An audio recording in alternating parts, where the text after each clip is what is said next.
Police don't protect you. The government doesn't serve you. Change isn't made in a ballot box. You better get together with the people in your neighborhood and learn how to save yourselves.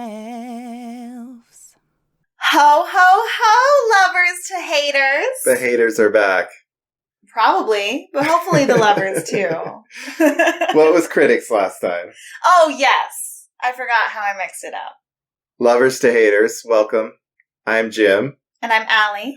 And we are Bozeman Antifa Dance and Theater Collective. And this is the Bad Podcast. And there are people being loud in the hallway, and that's okay if you hear that at any time. I have neighbors. Yes. So we are here in December in Bozeman, Montana. Yeah, I don't keep my Christmas tree up year-round like some people do.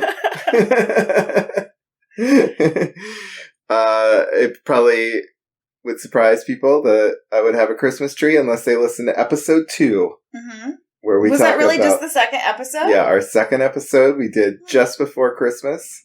That's an interesting thing for us to talk about in the second episode. I figured it would have been like the third or the fourth. But yeah, go check that one out.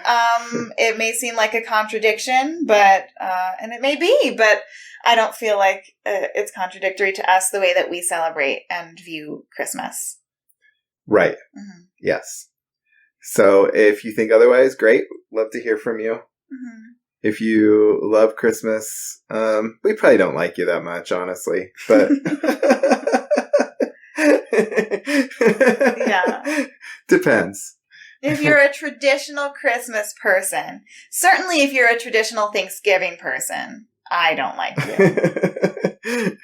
I might still like you. I have harder feelings on Thanksgiving. I mean, I have hard feelings about it for sure. But mine are harder. Right. Yeah. Because I can, just like I can separate certain things out of Christmas, I can separate certain things out of a holiday I've always enjoyed being with my family on. Yeah. And I get a little bit resentful about doing things on Thanksgiving, but I moved through it. I spent Thanksgiving with Jim and Lily this year, and we went to the warming center, and that was a good time. But I was initially like, so yeah, I have feelings about doing anything to celebrate the warming center, for those of you who aren't aware, is kind of a homeless shelter in town. Mm-hmm. It's almost too much to just call it a homeless shelter because it's not open all the time, and it's a nighttime center for unhoused people to just sleep.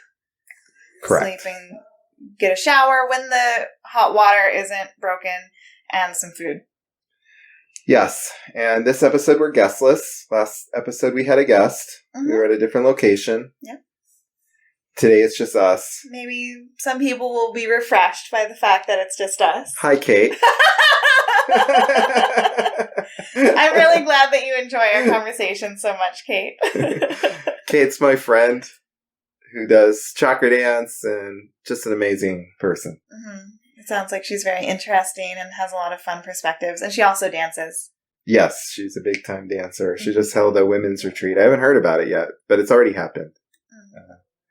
So she just co-created this with another woman for other women. So excited to hear about it at some point. Yes. And so today, Jim, we are talking about the main event we're talking about is love in all of its various forms. And in the ways that it has been particularly speaking to us lately. And at the end, we're going to talk about the genocide in Palestine. So we're going to talk about love and hate. Yeah. And for those of you who wanted to know, I thought we should start off with the hate because I like to just really get it going, give you the hard stuff first, and then kind of have the more fun stuff be... Love can be a really hard discussion. It can, but I somehow doubt ours will be hard. Parts of it maybe, but... We don't know. We do not have a script. Yeah, with your cynicism about love, it could... No, I'm not cynical about love, ultimately. Ultimately, no. I believe it's... But periodically, yes. I once used to go, as a joke, on a place known as the sphincter of the internet, You've probably heard of it with the QAnon conspiracies, the 4chan. Oh my God. So the it's absolute racist. It's the most things. horrible. Yeah. It's not just racism. It's like child pornography. It's like... It's just a cesspool in every way. Yeah. And once I used to talk to a woman regularly on the phone, and when we were bored, we would go to 4chan to read the advice section. But one guy said something that has stuck with me ever since. It made me laugh, but it was kind of interesting. He said, love is the most powerful force in the universe. It is so much more powerful than even a black hole. Like, it would suck up a black hole. Which is, I thought, oh, that's kind of interesting thing to read on this awful website. Like, that actually made me pause. Yeah. Because you don't usually think of a black hole as like a force of physics, and love maybe a metaphysical force. But the idea of juxtaposing, which is actually a more powerful force, was, I thought, an interesting thought. But we don't have to go there.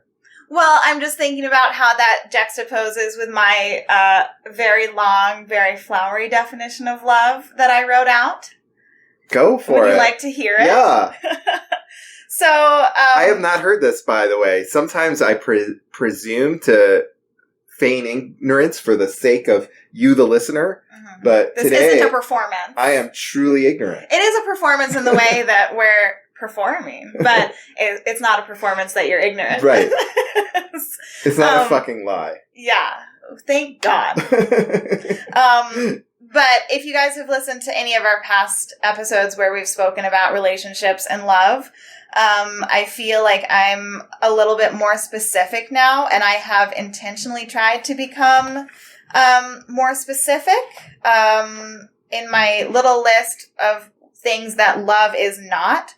I wrote just a feeling, because I feel like a lot of times in our society we'll say, oh, love's just a feeling. It's more just than a feeling. Something. Well, it's more than a feeling, but I wanted to actually get into the aspects of that feeling, and in a way that is not, I kind of have a disclaimer of like what sexual and romantic love would include. But overall, this definition is for all of the love that I feel in my life right now with all of the people that I love. Okay. So there's a caveat of, a loving relationship that is sexual, but this is for all of the love that I feel currently. Okay. So love is a relationship that brings you deep peace, but that is also caring enough to allow healthy conflict to arise and be worked through. There is an ongoing commitment to see and hear each other. It's trusting, vulnerable, and playful. Core values and beliefs are shared between the individuals.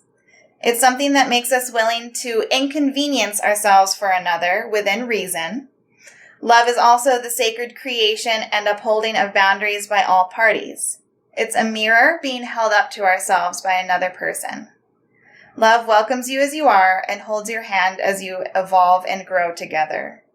It shows us that strident individualism was never going to liberate us. A loving relationship may or may not include sexual acts, and this is solely up to the lovers to decide. Love is proof that we don't live in an entirely cold and meaningless world. I believe all actions boil down to a presence or absence of love. Wow. That's beautiful. Thank you. So what inspired you to put that out? I've been listening to other people have conversations about love. I did listen to a podcast by a creator that I follow who was talking about love and kind of commenting on the idea that's really popular right now that is just like Gen Z people saying love is dead. Like there is everyone has said that in every generation. But I think Gen Z, with their particular nihilism, just about everything, like, love is dead, so I'm gonna, like, just fuck shit up. Like, this particular take on love is dead. So what do you think Gen Z thinks love is for it to be dead? I think... Is it that different from your definition? Do they think what you have expounded is dead? Or is it some other idea? They probably don't think it's dead, but they think it's too hard to find in their circles. So I just think the fact that it's not prevalent will make a lot of people who are already inclined to think that we live in kind of like a meaningless, absurd world just be like, okay, I guess that could happen, but I'm not going to focus on it, and I'm just going to like do other things.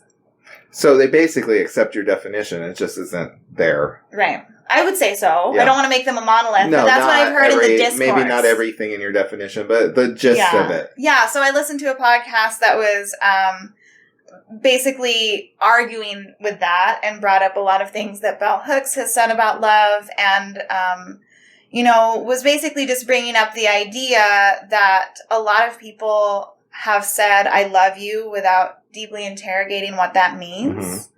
And I, too, was quite in the habit of doing that when I was, like, 17, 18, 19. Mm-hmm.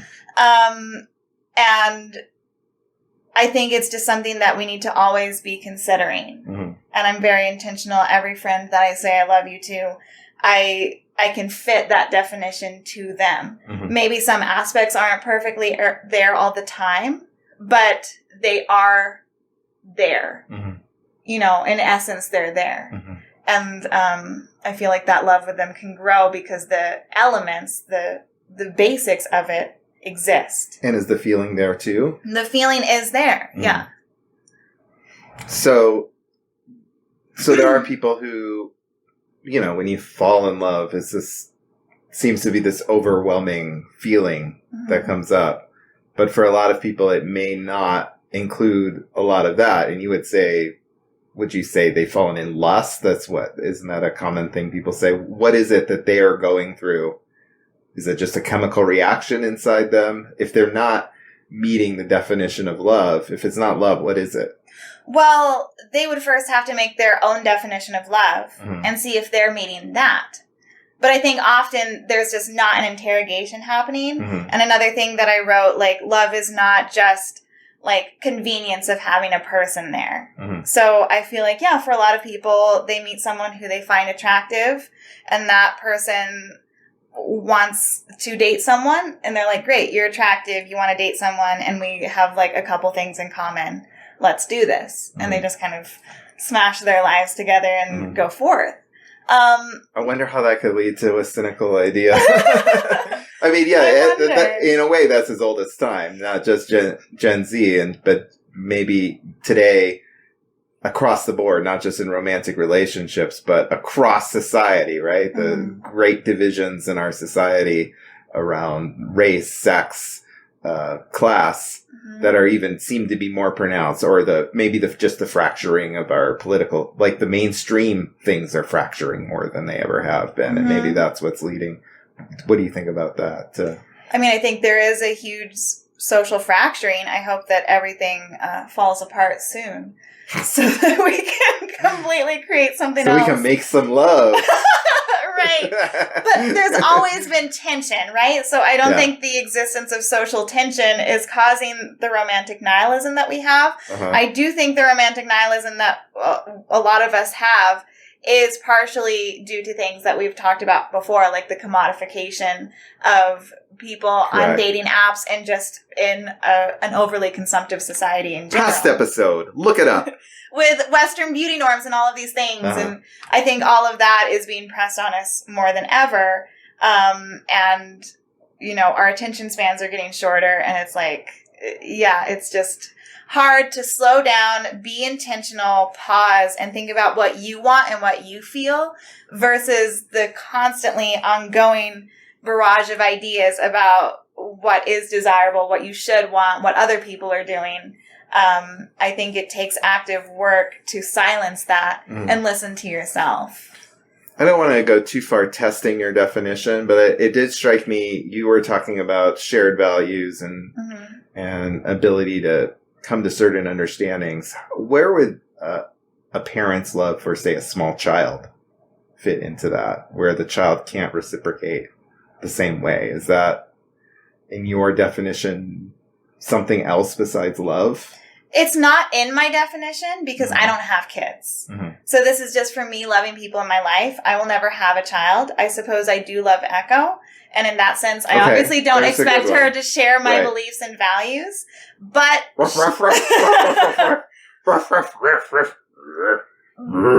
But at the same time, like, she is very, like, gentle and sweet and loving. Yeah. And, like, she also loves people. She loves it when I have people over. She loves dancing with me. And me, her, and Cosmo do have a nonverbal connection. And, like, I am able to speak with them and try to get them to understand why Cosmo shouldn't scream at my door all night. And why Echo should not eat the tissues in the bathroom. It's such, like, simple stuff. But I do feel that they, like, understand things. And I feel like I understand things from them. So in a different way that isn't completely placing my human values on them, I think we do have communication. I feel like they, I guess I should look back at my definition here. This is why I need to write things down because I forget. It's very trusting, vulnerable, and playful. I trust them. They trust me. You know, as far as having a human child, I think you would have to talk about what that love is like. Well, my child is growing up pretty rapidly, so it's a lot easier to have those conversations with him than when I was young. Or when I was young, when he was young. You were both younger. I was younger. I would, of course, say that I loved my child. I think for me, love is not necessarily something the object of my love necessarily always reciprocates. So sometimes I can love something or someone and not necessarily receive love in return. I mean, we can never know what, like, nature is feeling. And I would say that I love elements of nature. And there must be some, like you said, how you describe it, a definition for an individual. So there must be a way, a capacity to love within a child for a parent that might be different from what it is from a parent to a child. I don't want to get too much bogged into, like, no, I hear you, though. Like, I also have a very general love for humanity that is not specific like this. But I was more so trying to get at a deep, close, romantic style love. Because I would say I love my friends romantically. And when I was talking with Ricky recently, he was telling me these things. He was telling me reasons that he wanted to date someone. I don't think he would care about me sharing this. But I was like, oh, well, you do realize that those are also, like, normal things that you could just get from a meaningful friendship. You could date someone and get those things too, but, you know, would you like to pursue more friends in your life? And he was like, people are getting those things from their friends? And I'm like, yeah. And so he didn't bring up sex. He was bringing up all this other stuff. Yeah. And I was like, you don't need to date someone for that. Those are also things that you should get from the person you're dating. But it was so interesting that he was like, I have to date someone to get these things. And I'm like, that's very normal in my circles to get those things without dating the person. Yeah. I mean, I totally agree. You know, I think there's all kinds of ways we can be close, and there's no reason we can't define what any given relationship is with anyone else, and why love. Well, we know that romantic love romantic love doesn't even always come with sex, right? No. But there's something else to it, right? Whether it's some more of a commitment or whatever it is, it's a sense that it's different, right? It's a different thing that you share versus with everybody else. But that difference doesn't have to necessarily include all the same adjectives to it that it would for somebody else, right? So one person's romantic lover is their best friend and their confidant and one would hope that your best friend is your romantic lover, but hopefully you have other really close friends can have room for that as well. Yeah, and other relationships, maybe it's like, I couldn't imagine, like, this feels, the only thing I want to do with my partner is, that's the only one I want to talk philosophy with. You know, let's use that as an example instead of sex. Like, there could be something else that makes it super extra special. But that doesn't mean that other people can't have that, right? Any more than we would think that somebody couldn't have, that it would be wrong for them to have multiple partners or, you know, or anything else that would involve multiple, right? There's nothing wrong in itself, but it could be wrong for that individual or that individual relationship based on whatever understanding they've come together. For me, I want my partners to be some of my best friends, but my best friends can be a mixture of people that I'm having sex with and not having sex with. And there's no higher value placed on a relationship because it contains sex or it doesn't.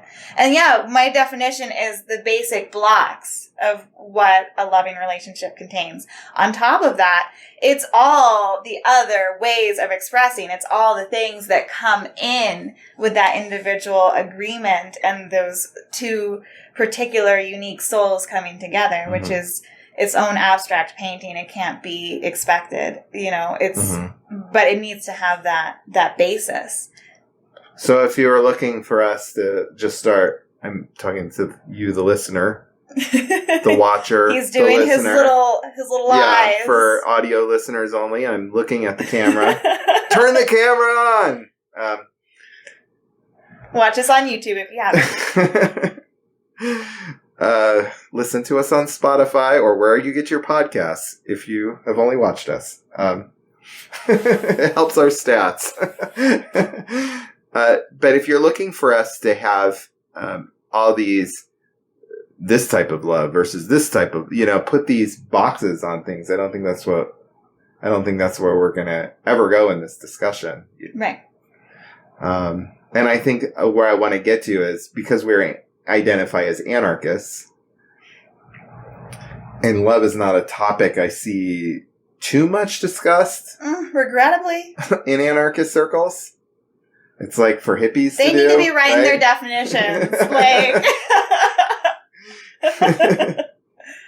it's not that anarchists are nihilistic, and I think anarchists are actually expressing in a lot of ways a loving way of dealing with each other, but the idea of the word has been so poisoned in our society. It has.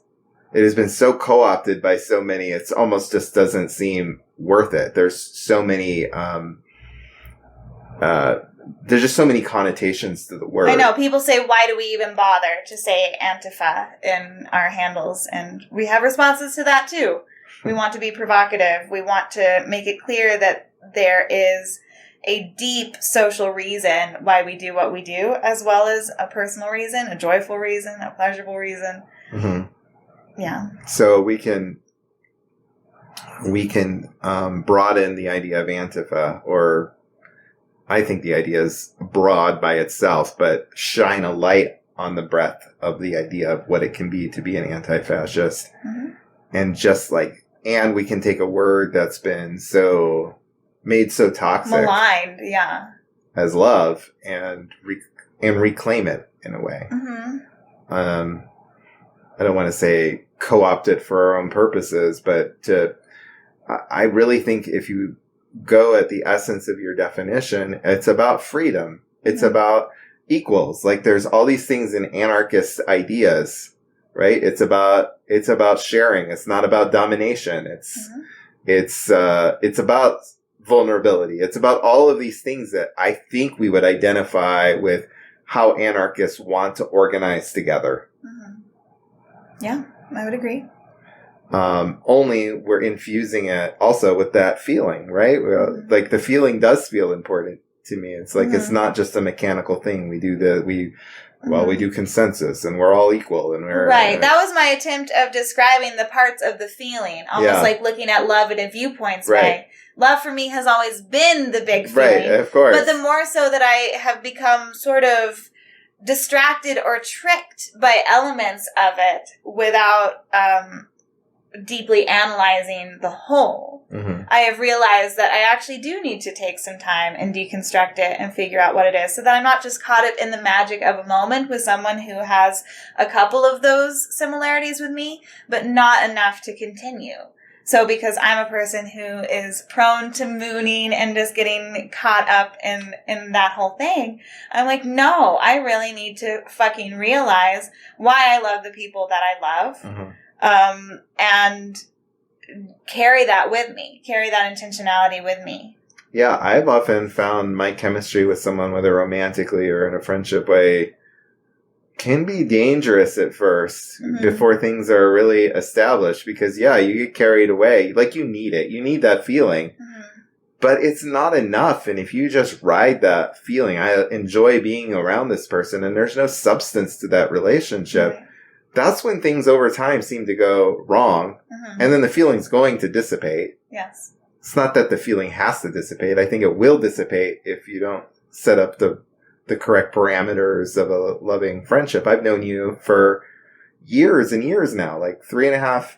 I've known you for 4, but I've been really close to you for 3.5. I feel like I've loved you most of that time. I don't feel like that feeling in me dissipates at all. Like, I love you as intensely as I ever have.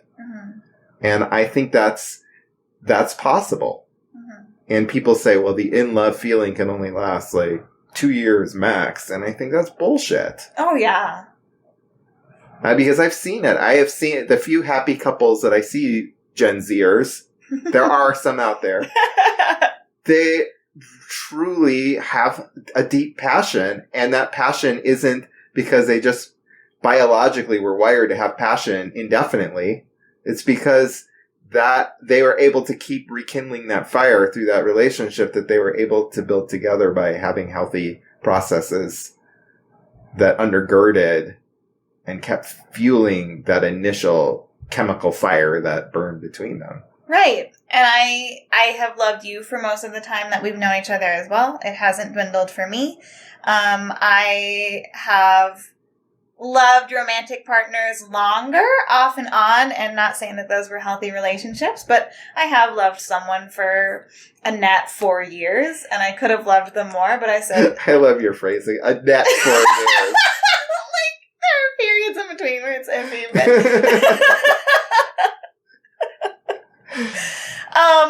and I know of people who have loved their partners 4 longer. years? Let's say that. Sure, gross 4 years. Yeah. No, I just think it's gross. Yeah. Well, you probably talk about net numbers and gross numbers in your work. No, not really. No. I don't even know. Yeah, But we do. Net fees and net fees. net Exactly. fees. Yeah. Net gross. So you've loved someone for significant amounts of time. Absolutely. Yeah. I would say, I've also loved friends for longer than 4 years too, because I've had friends, from childhood, and there's one friend in particular, we've become much less close than we used to be, and there have been some struggles, but I still do have a love for her, and whenever we do talk, I feel that love. Whenever she's in town, I feel that love, and it's just a little bit quieter, a little bit more muted. I think if we were going to fully rekindle that love, we would have to sit down and actually talk about what our values and core beliefs are now. I think they align, but it's like you don't know. And so if it comes to a point where we can discuss that, maybe the love will grow. But it's kind of one of those things where if I do love a friend very deeply, it kind of never stops, even after a massive rupture. Like with another friend that I've mentioned a few times, I still love her in this moment. It's just different. I don't have trust for her.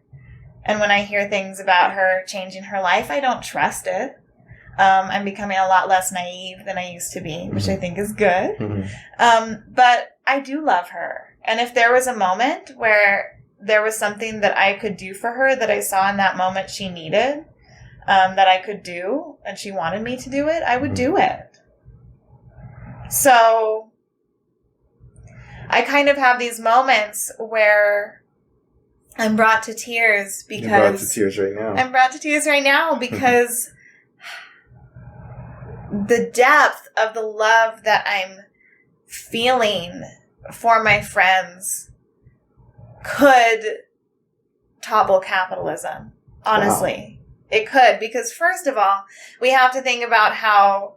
Stronger than a black hole, or just capitalism? Well, it would have to be stronger than a black hole to topple capitalism, so I guess we're going with the black hole thing that you mentioned.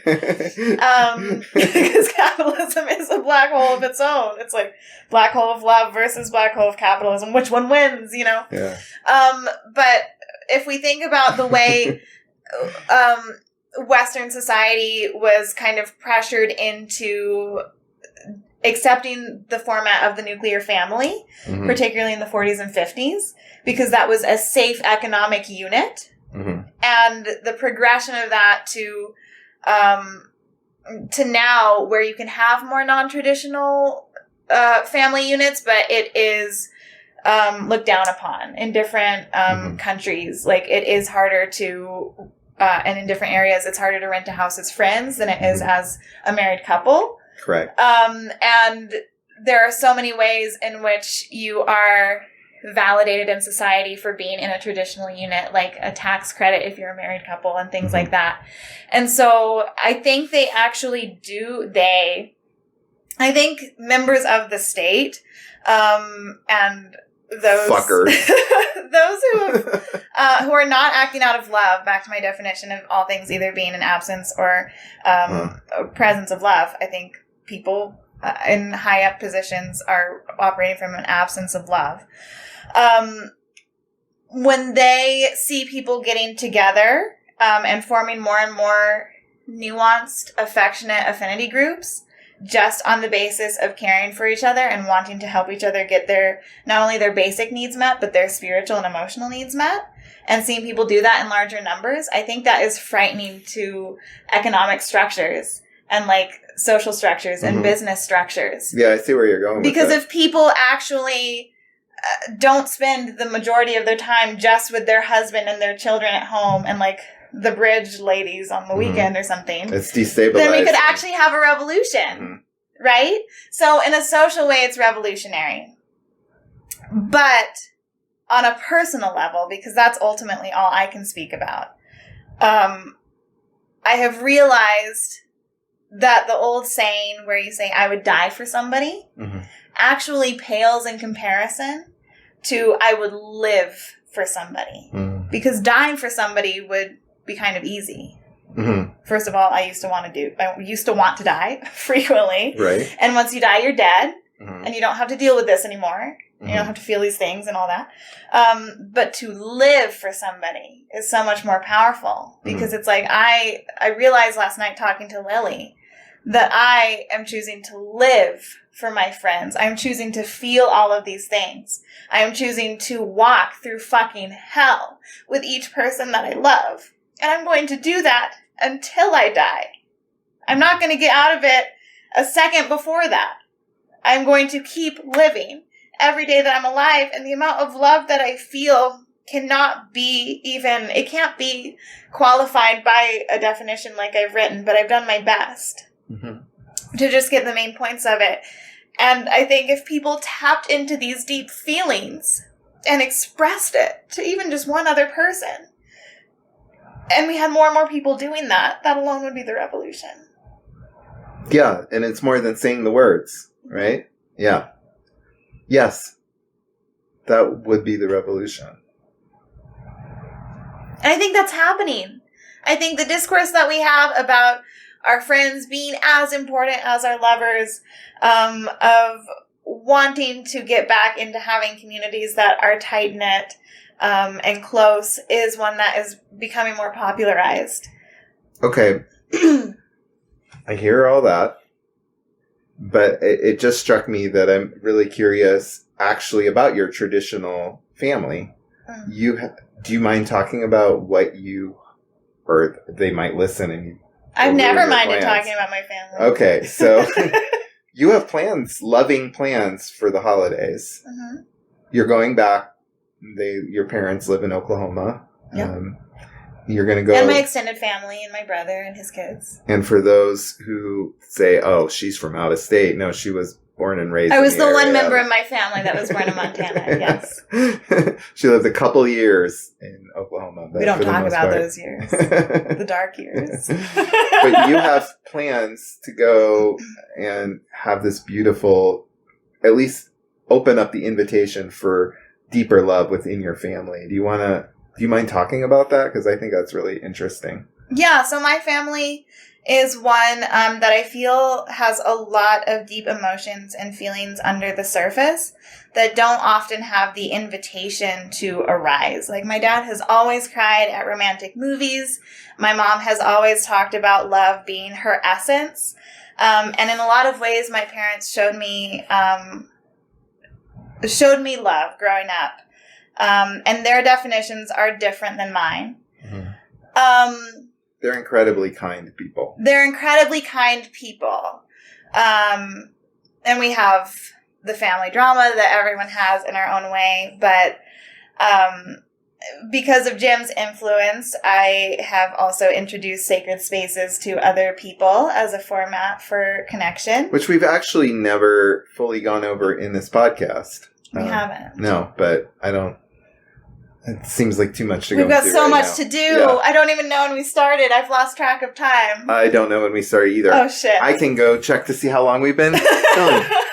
Hello, everybody. I'm still here. We've been going for 35 minutes. Okay. Good to know. Now you can keep time. So, you can Google what sacred space is. I don't know. But... Well, except they can't, because what will happen... Do you want to give a quick overview while I pee? I have to pee all of a sudden. You just talk about Don't flush highlights. the toilet. It'll come over the microphone. Give an overview. Ow, I hurt my elbow. Shit. She hurt her elbow. Shit. Everybody can hear over the mic still, I'm pretty sure.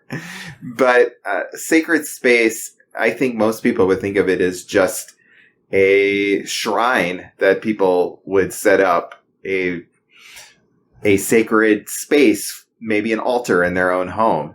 And I have mentioned this in one podcast, but the way I practice it in the school of Tantra, Sky Dancing Tantra, that I study, is that sacred space, we have a whole ritual around it where it's a communication exercise where we set up intentional communication. And we do talk about intentional communication a few episodes ago, so I won't go into that. But basically you want to set up this intentional communication exercise called the sacred space ritual with your family. Yes. I'm wounded from that door. Sorry about that. Well, I should be sorry to myself. But yeah, so we're going to do a sacred space ceremony. They've agreed to it, even though they do think it's a little weird, I think. And they're kind of like, why do you want to do this? But they're open to it. Right. I mean... They've done all manner of weird New Age things in their past. So I'm like, you can do this. It's okay. It's not that weird. It's not that weird. No. And my hope is that they might become inspired to do it in their relationship without me after I leave. Wouldn't that be cool? Because... That would be cool. If they sit down and they have conversations with each other that they wouldn't normally have because we're having a group sacred space, that could show them like, oh, this is something we could keep doing. Yeah, and I have a whole written out thing that you could give them. I know. Yeah, I've got it in my email. Yeah. So. Yeah, and other than that, I have a plan to, sit my grandparents and nieces and nephews down after Christmas dinner and make them play just a basic question game. You're going to make them play it? I'm going to make them play it. Because that's fun. Hey, let's just try a couple of these cards, and if you guys hate it, we can stop. Love by compulsion. I think sometimes you have to give a light push to get people out of their comfort zones. There's nothing bad about playing a little card game. It's just a light push. It's just a light push. The cards aren't political. The one that I could see on top was, what's your favorite song to dance to? And if they absolutely said, I'm not doing this, there's nothing you can do about it. True. But I think the fact that there's a game incentive might make them try to answer these questions. You're not going to use a horsewhip the way Emma Goldman once did with Johann Most to get him off. She horsewhipped him on a stage to get... I don't remember that detail of living my life. I'm sorry. Gotta brush up on my Emma facts. She disrupted, this guy he was a well-known anarchist, but had been a shitty dude to her, and she was so mad. I think he had written something about Alexander Berkman, and she was so pissed. Well, I'm glad that was finally the thing for her to do something to that guy. What a dick. Yeah, only whips in the bedroom. but I wouldn't say horsewhips. That sounds intense. Anyway, I'm just trying to inspire conversation with my family that wouldn't happen otherwise.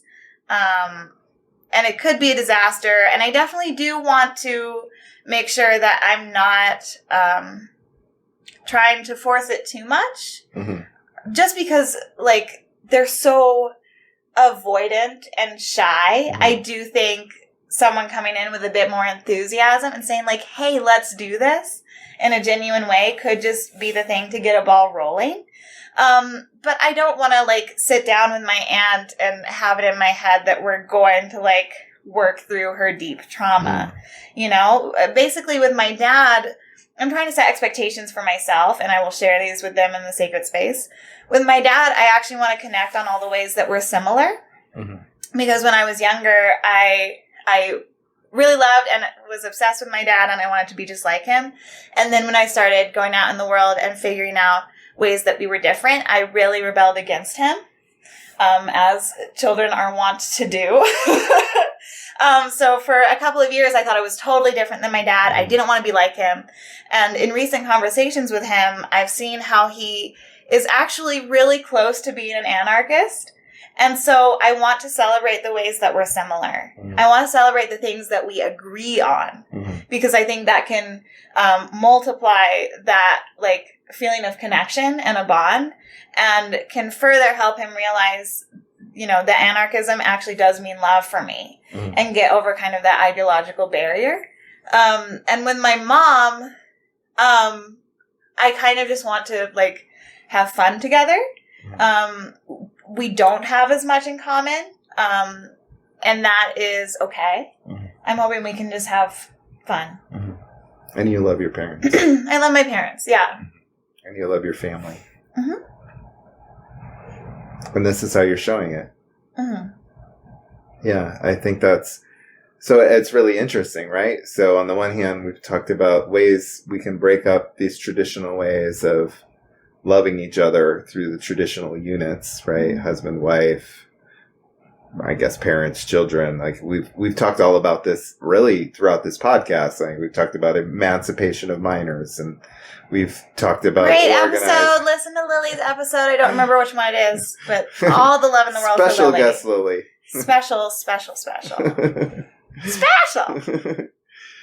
Oh yeah, what a remarkable person Lily is. And throughout, we've talked about traditional relationships and non-traditional and different, even if they end up looking traditional, non-traditional ways of approaching that. So it is really interesting with a artificial Christmas tree behind me, plastic, yeah, and destroying the earth, and talking about still loving our parents, mm-hmm. and I love my child, mm-hmm. and it doesn't mean just because we want to rip apart the fabric of society to open up freedom doesn't mean that rebellion means we're going to start hating our parents, right? And hating our children and hating our significant others because the relationship's too narrowly. Right. And when leftists say, like, destroy the nuclear family, that doesn't mean they literally want to, like, pull apart nuclear families that are communicative and happy mm-hmm. and thriving. But it means they want to pull apart the idea and the concept that all relationships outside of that box are irrelevant. Mm-hmm. And also the idea that just because a family does look like that model, that it is healthy.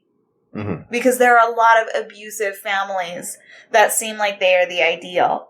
And I think light needs to be shown on that too. Mm-hmm. Yeah, I agree. But now that we've talked about all of this kind of love.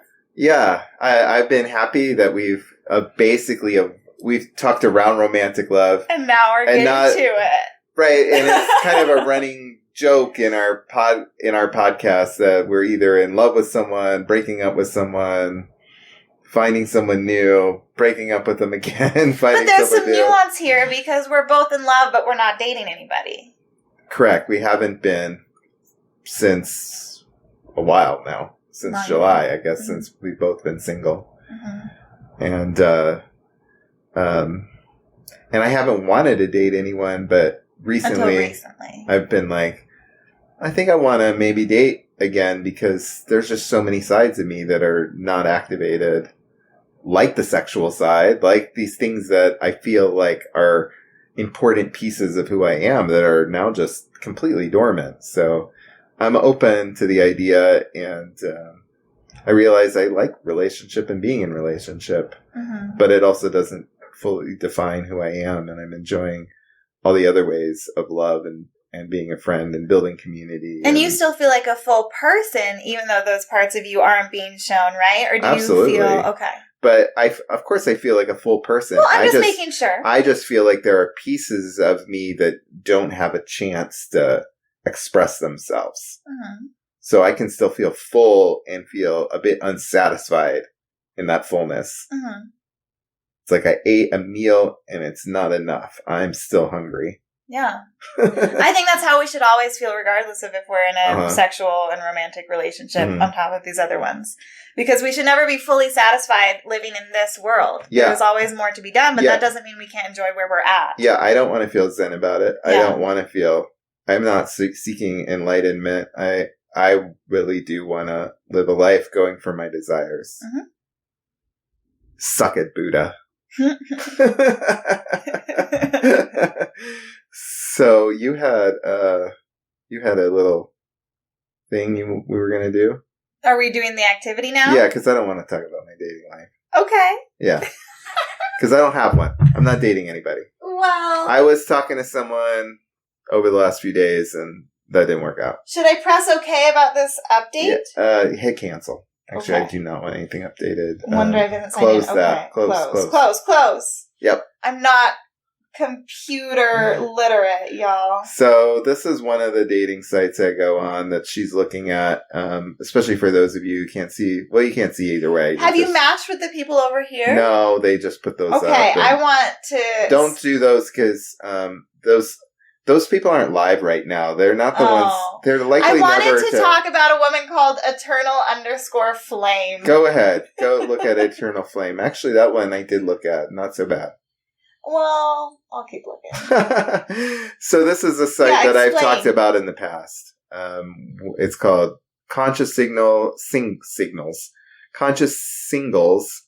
It's sometimes called Spiritual Singles or Green Singles. They have different storefronts, but they basically funnel you in to the same site. And there's not a lot of people on it, but they're all the people on it are supposedly living more intentional lives. And my last 2 girlfriends I met on this site, even though there aren't very many people on it. So it's actually worked well for me over the thousands of people I might look through on a Bumble or some other dating site.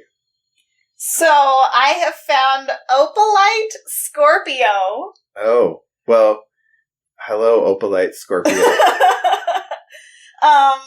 And she is 57. You can see she's got some gray hair, but I think she's fine looking. She's got some other pictures in the media. Where do you look? You see it, the top tabs where it says about. Oh, media. I didn't realize that was a tab. Yeah. That doesn't look like a tab. Well, it's not really a tab. You have to... I don't want to look at her pictures. I want to talk about her. Okay. I think she looks fine.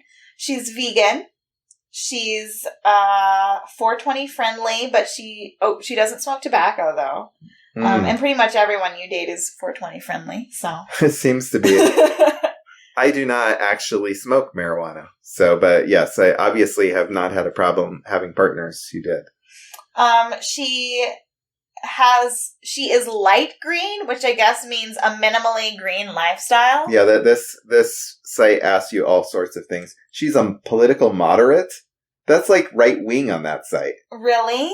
Nobody ever says like moderate is the most right wing I've ever seen. Yikes. Well, let's talk about... Like you can actually identify as an anarchist on this dating site. Or all kinds of other stuff. Well, she says the ideal relationship for her would have the most delicious chemistry, an unbreakable, eternal heart connection. I bet she was in Church Universal and Triumphant or something similar. A deep soul bond. So much for not ragging on the women. a deep soul bond where we gently, well, now that I know that she's a moderate. Yeah. I said I would roast if there's something worth roasting. And challenge one another while supporting each other's soul growth and evolution, intense honesty, even when painful. This is actually sounding a lot like my definition of love. No toxic codependency, though, and no definition of what she means by that. Just love and respect and awakened consciousness. That's where I get red flags. We show up for each other every time because awakened consciousness, that's like high vibes only. Right. Sort of. There's a lot of that in this site. A perfect date would be a drive in the countryside or maybe seeing a live show at a theater, followed by a romantic dinner on the water and then walking under the stars. That sounds a little boring. It sounds like I would do it, but it's generic, yeah. Yeah. She's certified in animal Reiki. Yes, that's everybody's certified in Reiki. Animal Reiki? And her ideal She does honeymoon. animal Reiki. That's interesting. I know. Her ideal honeymoon is a luxurious, all-inclusive beachside resort on a tropical island. So she wants to go to Bali. I guess, with all the other Kirsten women. and I were trashing resorts today and just talking about how much of a ripoff they are and how people who go to resorts often have no originality. She's a no. Let's try someone else. Right. But she loves 80s classic rock. Can I just go back and it'll take me? Yeah, it'll take you back and it'll reload the list. Okay. And it won't necessarily be in the same order. I mean, on an app like Bumble or something, moderate might be what someone uses to try to say, like, anarchist. No, this one has liberal, very liberal, anarchist. You could be a communist. You could be... I have seen... a lot of people say non-political just on almost any app. Mm-hmm. You're not going to have that many. Where did she go? It does that. It's weird. Okay. She's got soul is this one. If music be the food of love, play on. She's pretty. Yeah, she is. I've seen her. Yeah, she's... She says no marijuana for me. She doesn't smoke, drinks occasionally. Yep, she says she's liberal. And kind of a short bio here. I love my life. The only thing missing is you. Is me.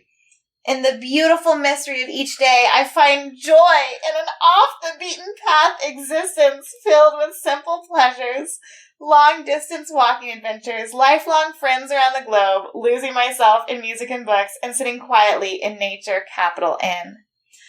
Looking for a best friend and lover to accompany me in this wondrous life. A kind, trustworthy, easygoing man to share cherished dreams and significant moments. That sounds nice.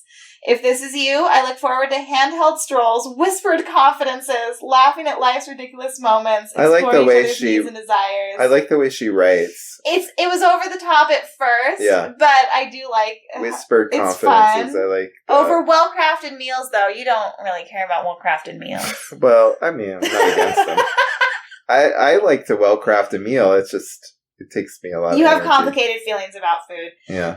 Stealing kisses at the train station. I'm all for that. Packing picnics for outdoor concerts. She's put thought into this. Content in the company of the man who is my partner in life and love.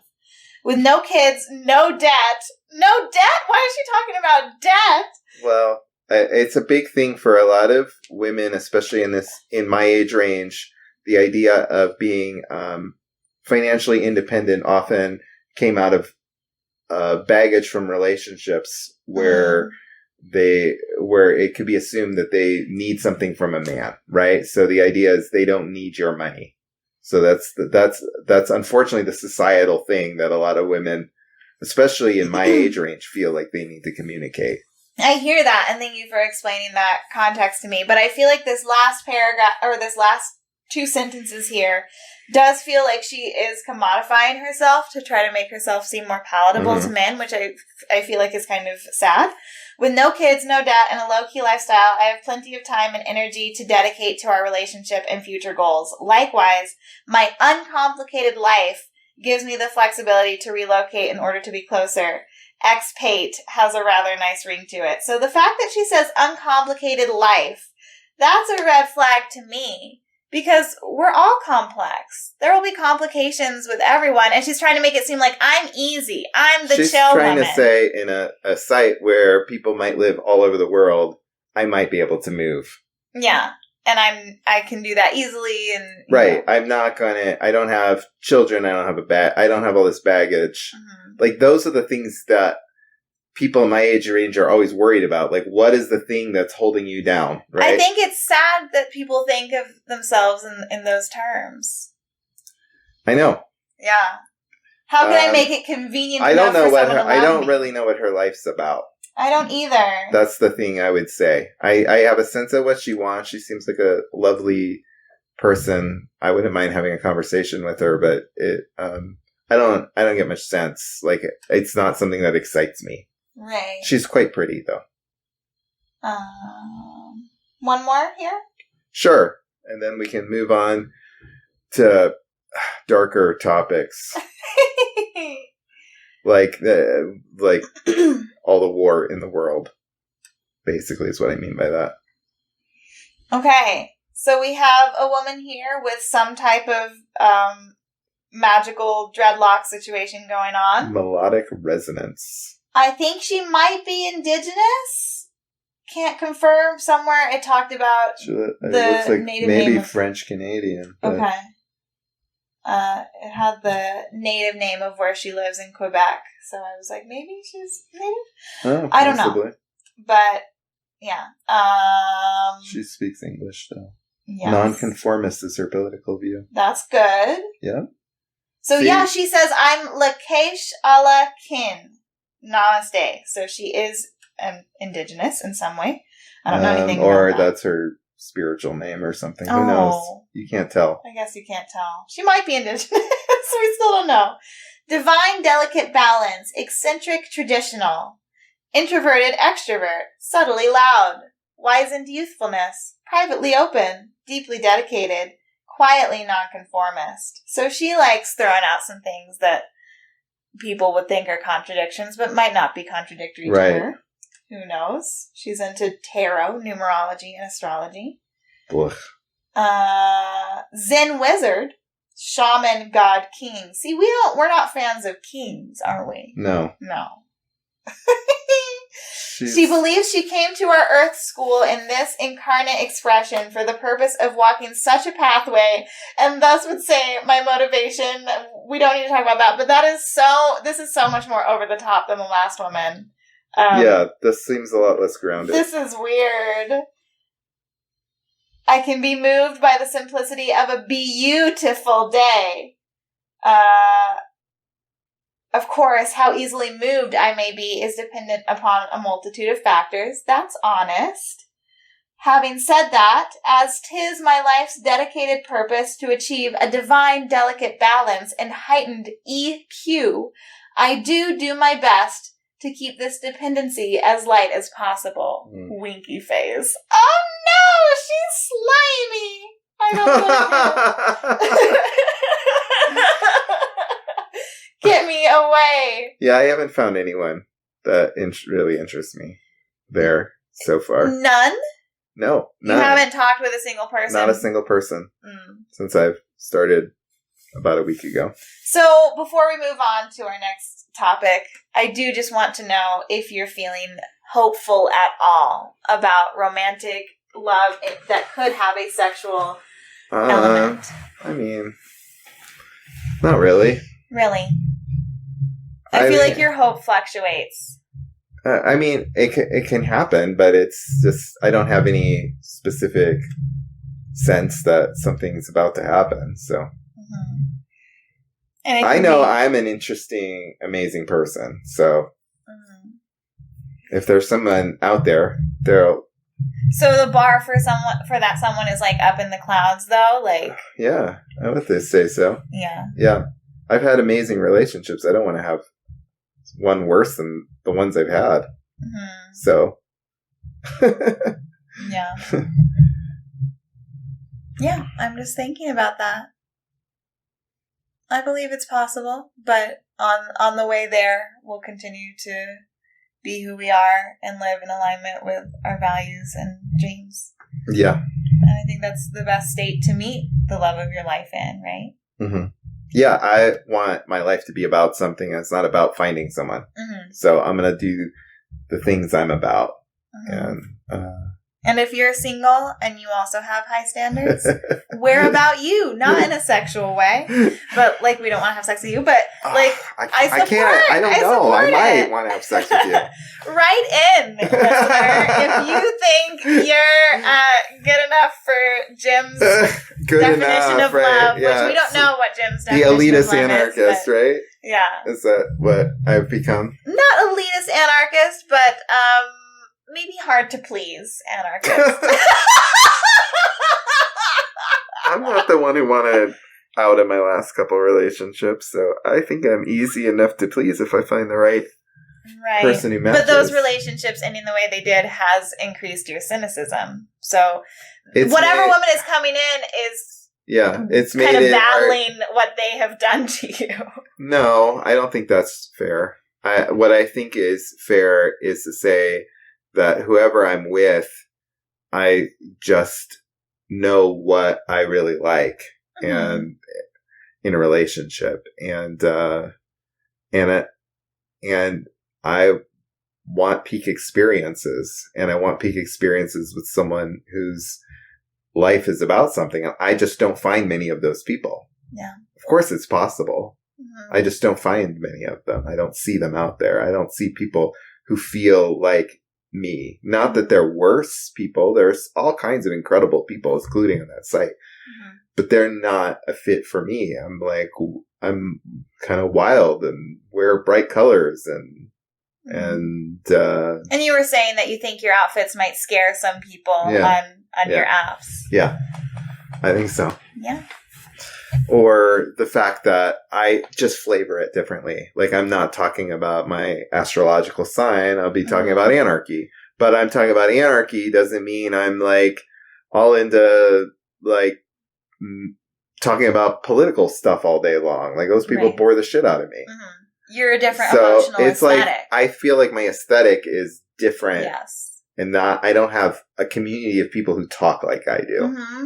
I have pieces of that I can be a chameleon almost anywhere. And people are often not as comfortable initially with people who speak outside of their aesthetic. Some people are very interested and intrigued in that and can hold their own while engaging with someone else who has a different I find that it works really well. Yeah. But yeah, the first impressions are hard. Yeah. And I'm not going to change who I am just to make Absolutely not. So. Yeah.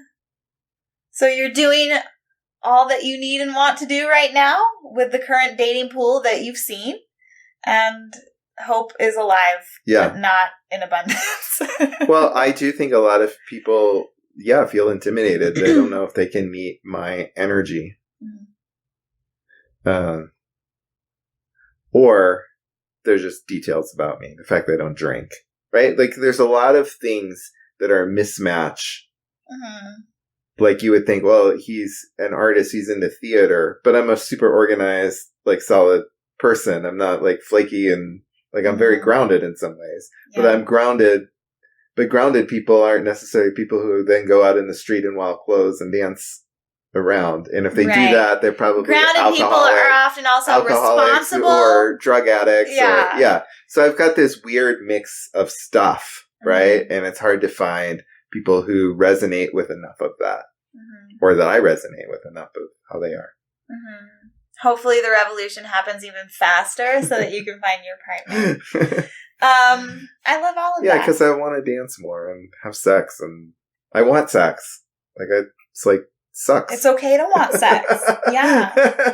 I've been feeling pretty fulfilled with my masturbation personally, but I can hear why you want sex. Well, that's okay. Yeah. I mean, I have a pretty good practice with that, but it's not as good as, I just like relating and holding space for people and like, I feel alive in that. I feel alive figuring stuff out with someone and going through all the stuff people find annoying. I don't find that stuff that annoying. Where are we going to eat tonight? What are we going to do? All the little things. I kind of like figuring it all out with someone. So, and we figured that out.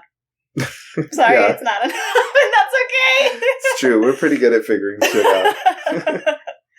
And we're meeting new people, and the dynamic is changing. I know it's not moving as quickly as you would like it to. Right. a lot of people aren't as reliable as us. Speaking of situations that don't move quickly, what do you think about Israel and Palestine? Oh my God. Well, it's been going on since long before we were alive. Right. So technically, is it 100 years that the conflict has been going? Well, it depends on how you define it. I know from 2006 to now has been the most recent Well, but period. you could also define it as going back thousands of years. Right. In a way, right? Mm-hmm. So, but yeah, the more recent idea of the move to found a state of Israel, mm-hmm. the actually founding of the state of Israel, and everything mm-hmm. that's happened since. Yes, it's been, I would say, in their attempt to erase what has come to be called Palestine mm-hmm. in an ethnic cleansing, which Netanyahu stated on his Twitter account he was planning to do an ethnic cleansing. Mm. So this is a touchy topic to talk about. It is. Is that why you wanted to put it at the end? No, I wanted to put it at the end because I felt like a discussion of love would be a good grounding place to be able to have a conversation about not just Israel and Palestine, but any place in the world that there is conflict and the tricky place it is for an anarchist to talk about this. Because if I say something like, I don't think there should be a state of Israel, or I don't think there should be a state of Palestine, it is so charged, right? Mm-hmm. There are seemingly two sides, and it's so charged. If you say one or the other, if I say I don't think there should be a state of Israel, it sounds like I'm for genocide of the Israeli of Jewish people. That's what people will assume. And if I am against the creation of a state of Palestine, it would assume that I'm for in support of the genocide. Yeah, exactly. So, and it's a very tricky place when you're an anarchist and you don't think even the United States of America should exist. Mm-hmm. So where do you find, how do you find that? It's hard for me to put my passion into it, and I have to attach myself to human suffering wherever it is, realizing that there is a lot of oppression going on, but not necessarily supporting any political solution to what's going on. It's like I can't say I support Hamas. I can't say I support, you know what I'm saying? Absolutely. The fact that we do not support Israel does not mean that we do support Hamas. Uh-huh. And the fact that we don't support Israel does not mean we are anti-Semitic. Mm-hmm. And the fact that we don't want Palestine to emerge from a ceasefire and from the hopeful end to the immediate bombing as, once again, the same conceived state of Palestine does not mean that we don't want deep justice for the Palestinian people. I mean, 17,000 Palestinians have died since October. A huge number of that children. Mm-hmm. A much smaller number died in Israel from Hamas's attacks. Mm-hmm. We also know... But even that is a false way of looking at it, right? And that's why I'm not stopping with that. Yeah. Those are the numbers. Right. Those are numbers that show you that Israel is the one with a huge militarized army, mm-hmm. and Palestine does not have that. Right. It's like after 9/11, 3,000 Americans died in New York and or Virginia, really, in Pennsylvania, from those planes crashing. And then how many people were killed in Afghanistan to set up a puppet regime that failed anyway 20 years later. And all of the people in this story are merely pawns in the eyes of the hierarchical states, which are just trying to get oil. They don't care how many lives are lost on their side, on the other side. They want the commodifiable item. And just the fact that we have to analyze it this way makes me sick, because there are so many horrible stories all over the place. I don't care if you are Jewish in Israel, mm-hmm. or a child in Gaza. the fact that we have to talk about your lives are just pawns of puppet states makes me feel sick inside. That's where the discussion inevitably has to go, because there is no way for me as an anarchist to understand it any other way than to say, fuck all these people. Right, and your government does not love you. I'm trying to say every government does not love you. In the eyes of whatever government is over you, they will send you to war for them. They will send you off to toil endlessly and live unpassionate lives. Do not exist for your government in any way. You said something earlier in the episode about the state shows an absence of love. And I think it's not capable of love because Exactly. It does not have... It is built on ruling over others. Right. It is violent force. You will always only be a statistic to them that they don't care about. That they will use your humanity for whatever propaganda. They may sometimes make a show of it, but yeah, they don't care ultimately. They're there to perpetuate themselves. The more moving and the more ideologically resonant thing for us to talk about is the stories of the Palestinian people who are writing poetry about their experiences, as well as the Israeli freedom fighters who completely disagree with their government, and how those people are speaking. There is a large movement. I don't know how to say large, but there is a movement of Palestinian anarchists that do not want their land to be returned to being Palestine.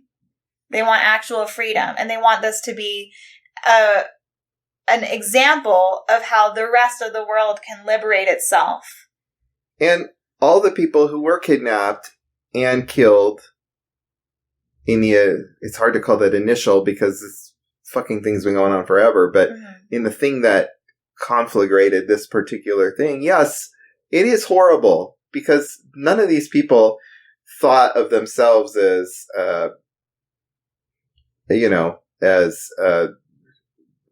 now thought of as being lesser lives because they're not the most oppressed, because the Palestinians are even more oppressed. It's just crazy that we have to weigh people this way. I am not saying that any of the lives matter. I'm not saying that any lives matter more than any others or less than any others. I know that. I'm just saying I'm just in myself just blown away by how even in the dialogue people become then identified with their ethnicity, with these things that don't matter ultimately.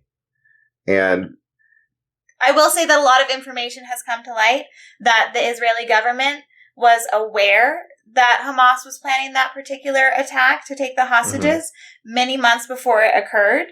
And they did nothing to prevent that from happening. And in some ways, people have allegated that Israel actually enjoys the conflict that they have going with Hamas because it is their scapegoat that they use for the crimes that they commit as a state. I mean, it's the same as 9/11, right? Osama bin Laden determined to strike inside the United States. Of course, he already had before but it's just, politics just makes me sick.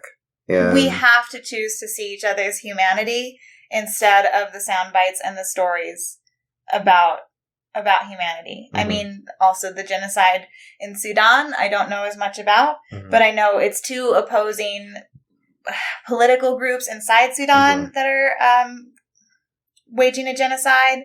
And in the Congo, I believe it is the Rwandan government and the Congolese.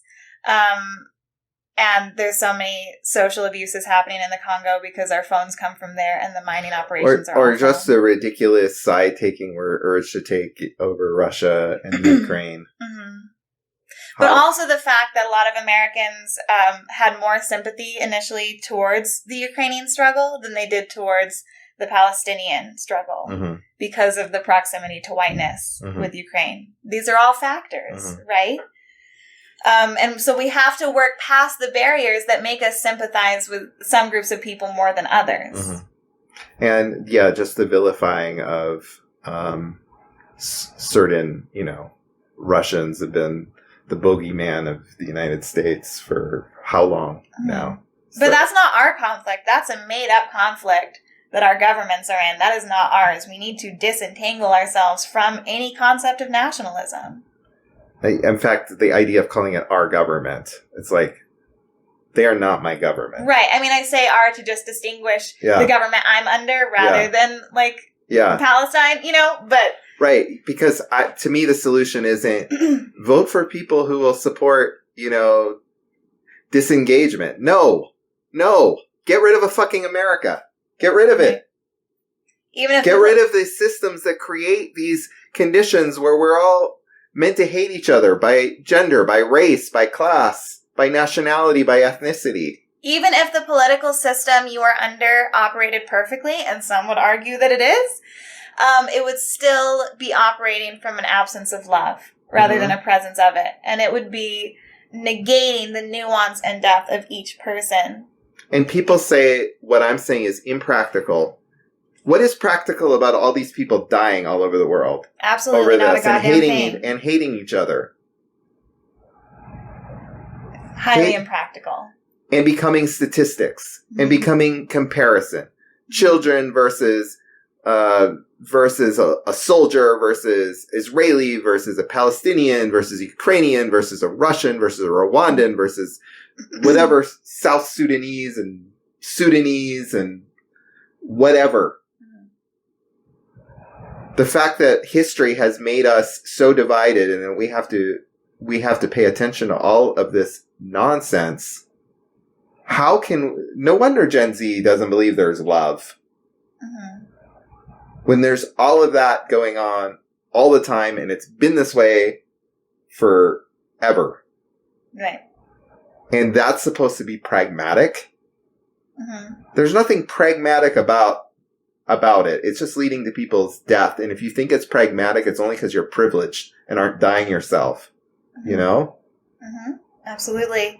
Can I insert a quote that I liked from Noam Chomsky on Palestine? Yeah. Noam said, "How then does one become an activist? The easy answer would be to say that we do not become activists. We simply forget that we already are. We are all born with compassion, generosity, and love for others inside us. We are all moved by injustice and discrimination. We are all inside concerned human beings. We all want to give more than to receive. We all want to live in a world where solidarity and companionship are more important values than individualism and selfishness. We all want to share beautiful things, experience joy, laughter, love, and experiment together." I love the last part, experiment together. We know that continuing on with these same old colonizing models will end in death and lack of inspiration and love. If you're not dying, you're fucking numb and closed off for a lot of people. But what if we could experiment with something else, realizing that the road we're on is automatically going to end in failure? That should be an opportunity to experiment with other things that are less known. But I like this. But why not? Yeah. That's what I think we're about, right? We are out there dancing in the streets. We're wearing our bright colors, not because we are indifferent to the suffering of others, but because this is the response to a world that has created conditions of suffering. This is actually a sane response to insanity. Right. Refuse to suffer. Refuse to live under the rules and conditions that we've been put under. Inspire each other to be different.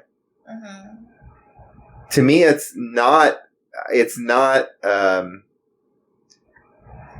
course it's a privileged response because they have a privilege to be able to do that, to be able to behave in the ways I do. But it's a way of using that privileged response to do something different that does not endorse the status quo of our society, which continues to lead people to incredible suffering and loveless lives. Right. People will continue to support the lovelessness they know rather than the love they don't. And just you bringing up dancing also makes me think of all the really beautiful dance videos that I've seen from Palestine recently. All the young people making their dances and having really beautiful movements to share. Also at protests in Israel against what's happening in Gaza, people are dancing at those as well. At every, major world event with bloodshed, there has been moments of joy and beauty that show that the people are bigger than this. The people are bigger than the conflicts that they, unfortunately, and not due to them at all, have gotten caught up in. Right. And those protests will often get reduced to how many were there, what are their demands, and how effective were they at making their demands met. Like the same old patriarchal bullshit that even anarchists are guilty of. Rather than saying, no, this is the difference. They're outside killing each other. We're here dancing. Right. We're people who are losing our loved ones, and we are going to show that we are still fully human. Right. And absolutely, it does point to things that we are guilty of as well, because I think of, with your comment on effectiveness, I think about how I have incorrectly phrased a thought in the past by saying, one of the reasons I don't vote is because it's ineffective. No. A better thing to say is I don't vote because I choose not to endorse this political system. If voting was ineffective, but it felt like a beautiful and soulful action for me to take, I would do it. So it's actually not that it's ineffective, which it still might be if I don't care about the goal that they're trying to enact. Right. But it's, I do not endorse this system. Yes. Yeah. That's well said. Thank you. It is not, we just need to broaden our ideas. And that's why it's such a tricky thing to talk about Israel and Palestine, because people who care very passionately about these issues, they need us on their side. And so they reduce us to what they need us for. And I just can't participate in that. It's much deeper, much more revolutionary to me. It's not, having an opinion of what should happen there, without thinking about the entirety of the economic and political system that the entire planet lives on, is beyond me. Right. I have tried especially to share, in that situation. Like, it's easy, let's say George Floyd. Pretty easy, right? It's like, it's really a fucking horrible thing to choke someone to death. Don't do it. And yes, the police are fucked. Get rid of them. Like, seems they're pretty going to simple. keep doing this. Pretty simple to me. Yeah.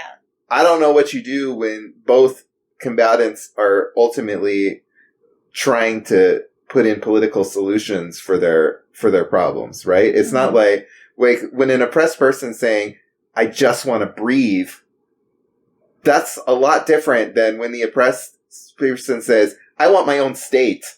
Like, that's harder for me to get behind. It just is. But that's not what every oppressed person in Palestine is that's saying. not what I'm saying. But I'm saying that that's what the mass discussion tries to lead us into. Right. Yeah. And I've shared a lot more things about it on Instagram than you have, and I do try to make them be things that are more personal and things that do allow an anarchist perspective, and I want it to be part of the dialogue. But I also don't feel good about it being sound bites and it being like easily manageable little bits of information. We know that social media isn't conducive to the kinds of depth of conversation that we want, but hopefully more people are seeing the things that I post on Instagram, and that could lead to connection and deep conversations one-on-one. So, we can't single-handedly solve a foreign affairs issue. We wouldn't want to solve it even if we could. Right. Yeah. There is a potential. That's a whole big with question. The fact that the people in Palestine, so many of them have been creating beautiful mutual aid networks and really awesome examples of solidarity. I do have hope that there would be a potential for them to create an autonomous autonomous groups, and to potentially overthrow whichever government comes together over them. Mm-hmm. I don't know how successful they would be at that. And how successful they would be at that wouldn't change my not with all these other nation states all around them looking greedily at everything that happens. I mean, they're in an impossible situation. States, yeah. No, it is impossible. And one of the reasons that I mentioned how many children have died is just the fact that people don't get the option very often to grow old. Mm-hmm. In Gaza. That's why they have such a young population. Yeah, what is the average age? It's like ridiculous. It's like teenager or something. Yeah, and so they're in an impossible situation, really. Mm-hmm. But they're choosing to dance. They're choosing to love each other. And that is getting people across the world to say, actually, I don't like the United States. I don't like the idea of countries. Mm-hmm. And how long will that stick? Who knows? People will move on to the next thing. That's one reason that we're trying to keep this in a consistent dialogue, because we don't want people to stop thinking about it. Mm-hmm. I don't want people to stop thinking about suffering. I also want people to continue maximizing their joy. Mm-hmm. We need to build a capacity to hold as much as we can. Yeah, or yes. If we don't figure out the practice of love with each other, what's the point? What are we doing? Right, yeah. What are we doing? Well, what do we think we're going to fix anyway? Mm-hmm. And a lot of love is giving up the idea that you can fix shit anyway. It's like accepting that the person across from you is enough for who they are. Mm-hmm. They might not fit with you sexually or romantically, but they are enough for who they are. You're not fixing them. Mm-hmm. And yet we have this fucking idea that we can fix these situations. Mm-hmm. That's not That's not love. No. Fixing things isn't love. No. So it's, it gets really, I think that's why I wanted to begin with love. I wanted that framework to bring into a discussion like that, rather than, this is what the mess is. Now here's what, I hear you. I think it also could have been beautiful starting with the mess and then resolving through love. Yeah, we would. Because I like a flip. I like to flip things on their head, but I'm happy we did it this way too. Yeah. Okay. Well, anything else on that? Everything else on that. Right. Like. Yeah. I think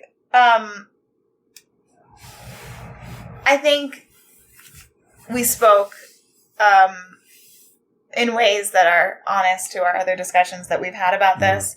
I was a little bit nervous about talking about this, and I did notice that I wanted to sound like I knew what I was talking about a foreign issue, and maybe I was trying to be a bit too educational by saying these are the factual things to start off with. I did just want to set a framework, and for people who don't know the basic facts of it, I thought we should start there. Yeah, but I was really nervous about not being able to communicate this well and about saying something wrong and sounding ignorant, and maybe I still did. But I think I spoke in accordance with See, the reason I resist a factual discussion on Israel and Palestine is because I feel like all the facts are distractions, from the basic truth. Mm-hmm. In this case, it's... A lot of people have been distracting themselves from actually how high the death toll is, though. Mm-hmm. And I've seen a lot of things I don't want to look at that. Mm-hmm. So it's I do think we should look at it. I don't want to be avoidant. Yeah. But what I want to say is I don't want to give a weight to it, or to say it's your ignorance that makes you have this belief. My thought is I will concede people all kinds of facts, I don't really care, because ultimately what's deep down wrong is the structure that has created the situation in the first place. Actually, it makes my final thought is that it reminds me of a short story by Ursula Le Guin that talks about a supposedly utopian society where everyone looks happy and people are thriving, they're in love, it's beautiful, everything is awesome. Right. But some people know, actually everyone knows, but one person decides to point out the fact that the reason everything is perfect for the majority of people is because there is one child underground that is being tortured to allow utopia to exist for the other people. And so they need to grapple with that and decide what to do and decide, do I want utopia if it means the suffering of one person? And maybe even the fact that it's a child is irrelevant in that too. Even if one person is suffering, that's too much. And if that person is suffering because of the system, you need to change the system. Yeah. Injustice anywhere is a threat to justice everywhere. Right. Which is another reason we will never truly be done.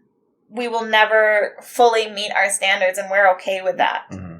Because we won't accept this. Mm-mm. We won't accept even one person dying or being tortured or being made to live an unsatisfying life because of a system. Right. Without total anarchy, there's something to resist. Mm-hmm. And that enlivens me. That doesn't make me succumb to hopelessness. So I'm going to be standing with your relatives forced to answer those questions. This cannot stand. It is unjust. I'll get you on the phone and you can tell them that. I can't force you to not be forced in this case, but if that's what you want. No.